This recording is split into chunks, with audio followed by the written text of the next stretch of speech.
Jorge Aljovín, analista en temas político-electorales. Jorge, gracias que estás con nosotros. ¿Cómo te ha ido? Buenas noches. Muy bien, mi querido Javier. Muy buenas noches a ti y a todo tu auditorio. La inminente aprobación por parte de Morena y la mayoría y sus aliados de un blindaje a las reformas constitucionales a través de no hay amparo que valga, casi es un acto que, claro, va a ser inminente. Todavía no es, pero va a ser, lo sabemos. ¿Qué te dice? ¿Qué quiere decir? ¿Qué le pasa a la ley? ¿Y qué viene a partir de ahora? Es un acto inminente, mi querido Javier, y que nos lleva a un nuevo debate en torno al principio de retroactividad. Y sobre todo porque habría un reconocimiento tácito por parte del oficialismo que al día de hoy las reformas constitucionales son revisables dentro de la sede de la Suprema Corte. Al promover este tipo de iniciativas es básicamente poner expresamente en la Constitución de que la Corte no podrá revisar en el fondo las reformas constitucionales. Esto es en su parte medular, en su corazón, en la parte sustantiva. Y por lo tanto esto también nos está llevando a un tema que es de enorme importancia, mi querido Javier, y es determinar quién tiene la última palabra en una democracia constitucional. Y que si bien nos puede parecer de antaño el debate de los constituyentes de Estados Unidos, pues habrá que decir que Hamilton, en el Federalista número 78, tenía mucha razón cuando hablaba de la necesidad de un poder judicial fuerte, independiente y capaz de interpretar la Constitución, pero lo que me parece más bien es que estamos mudando en un sistema donde las diferencias que se pueden tener en torno a un debate judicial ya no se resuelven en una sede judicial, sino más bien se está proponiendo que se resuelvan en sedes políticas, y esto es de una grave situación que veremos cómo transcurre en los próximos días, pero me parece que el choque de trenes es inminente y que finalmente esto pudiera llegar a dar a un nuevo momento constitucional, ya sea el día de mañana mediante la formulación de una nueva constitución, porque en el papel estamos viendo un poder judicial que está quedando totalmente disminuido y con una presidenta que también se ha debatido en estos últimos días si está desacatando o no una suspensión en materia de amparo.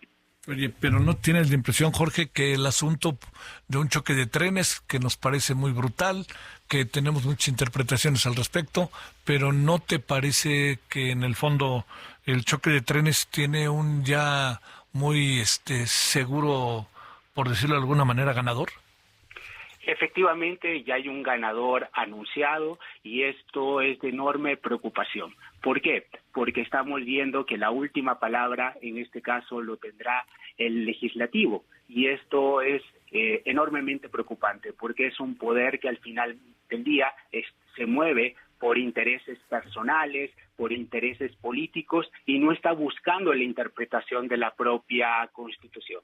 Y el día de mañana esto genera una justicia selectiva. Cuando te gusta un fallo, lo acatas; cuando no te gusta un fallo, también te da esta posibilidad de decir sí o no, lo aplico en mi vida personal. Y sobre todo, la preocupación que también tendremos más adelante es esta espada de Damocles que será el tribunal de disciplina, que al final del día estará revisando el actuar de los jueces. Por eso será muy poco probable que los jueces actúen de manera independiente, de manera fuerte y con una brecha interpretativa de la Constitución.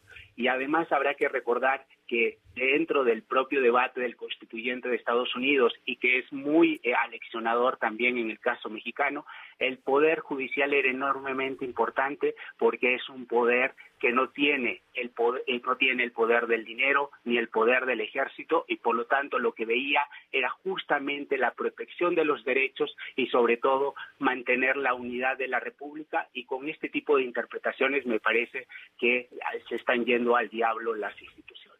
¿No tienes la impresión de que poco importará ya? Bueno, muchas de las cosas están pasando, de que la instrumentación de la reforma, pues ya no hay vuelta de hoja, pero ¿no tienes también la impresión de que se están acabando las baterías del lado de la Corte? Porque por más argumentos que presenten, con esto todo se acaba. Y agregaría otra cosa, ¿habrá mecanismos legales para enfrentar el seguro bloqueo a la Constitución, no hay amparo alguno que valga ante la reforma al Poder Judicial?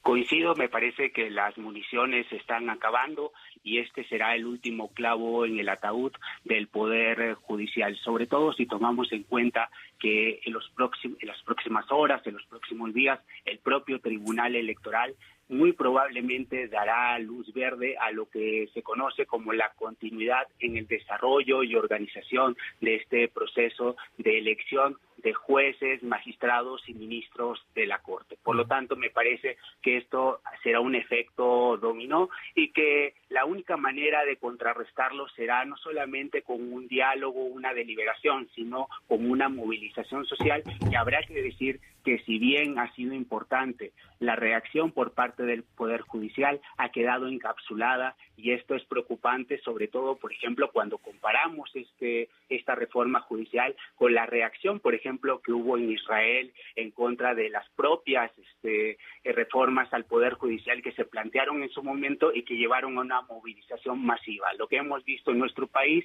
es una sociedad que está letargada y que me parece que al final del día tendrá que vivir la experiencia de no tener jueces capacitados y que finalmente no protejan sus derechos. Entonces creo que esto será fundamental en las próximas semanas, porque si se queda en el Poder Judicial, me parece que finalmente la decisión ya está tomada.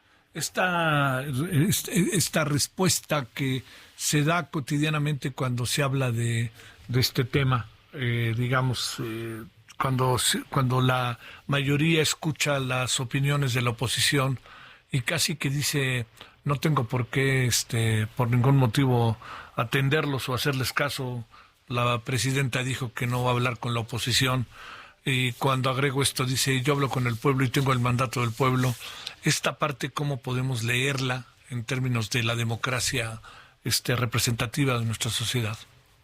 Básicamente lo que estamos viendo es la cancelación del diálogo, de la deliberación, y esta es la mejor muestra que la soberbia finalmente puede envanecer a una mayoría que el día de mañana puede ser una minoría. Entonces me parece que esto no deja un buen antecedente en nuestra historia constitucional y política del país, porque crea los incentivos para el día de mañana, cuando la oposición pudiera llegar a ser mayoría, que tenga todos los incentivos para retrotraer las cosas al estado en que se encontraban, pero no por un tema de institucionalidad, sino por un tema de venganza, una manera de atropellar a quien piensa distinto, y creo que esto finalmente debe ser motivo de una reflexión. Podemos estar de acuerdo o no quién tendrá la última palabra en un sistema constitucional, o tendremos una objeción contramayoritaria de por qué un grupo de jueces que no han sido elegidos democráticamente puedan tomar la decisión final sobre nuestros asuntos constitucionales,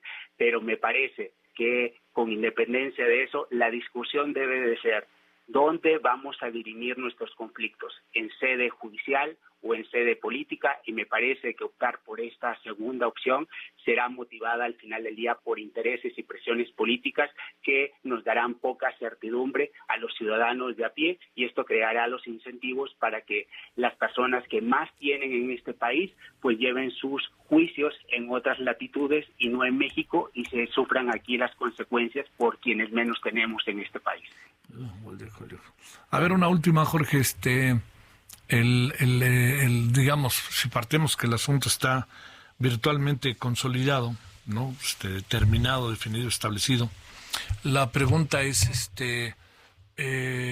ya no habrá manera alguna de frenarlo. Y cuando digo esto, uno entiende que debe haber una reforma al Poder Judicial, pero la clave es qué tipo de reforma. Pero ellos, digamos, la mayoría ya lo determinó con lo que llaman un mandato constitucional, con lo que llaman un mandato de las elecciones, mandato de las urnas, mandato del pueblo, en fin. Efectivamente, y esto es una interpretación de la voluntad popular que me parece que es errónea por parte del oficialismo y está llevando al cadalso al propio Poder Judicial, y si me permitieras hacer esta analogía, así como ocurría en Juego de Tronos, está recorriendo el Poder Judicial el camino de la vergüenza, el camino del azote, el camino de la defenestración, y me parece que este no es el mejor mecanismo para solucionar los problemas en nuestra sociedad. Esto simplemente da el ejemplo que cuando uno obtiene la mayoría está habilitado, está legitimado para atropellar los derechos de las minorías, y esto deja un precedente nefasto en la propia historia de nuestro país, y por lo tanto veremos en las próximas semanas si hay una capacidad de reacción por parte del Poder Judicial, pero me temo que así no sucederá. Y finalmente también habrá que preguntarse qué pasará con las inversiones, con el Tratado de Libre Comercio, la posibilidad de que nuestro país siga siendo un país apto para poder recibir inversiones extranjeras, y aquí veremos cuáles serán los resultados de esta reforma judicial, que me parece que no serán los más favorables para nuestro país en los próximos meses y años del mandato de la presidenta Claudia Sheinbaum, pero también habrá que hacer una crítica. ¿Dónde está la oposición? La oposición me parece que no ha dado una respuesta a la altura de las circunstancias, y veremos si tendrá la capacidad de recomponer el camino y buscar un mejor derrotero en el año 2027 en las propias elecciones intermedias. Te mando un gran saludo, Jorge Aljovín. Muchas gracias que estuviste con nosotros, Jorge. Muchísimas gracias, mi querido Javier. Un fuerte abrazo. Bueno, vámonos con...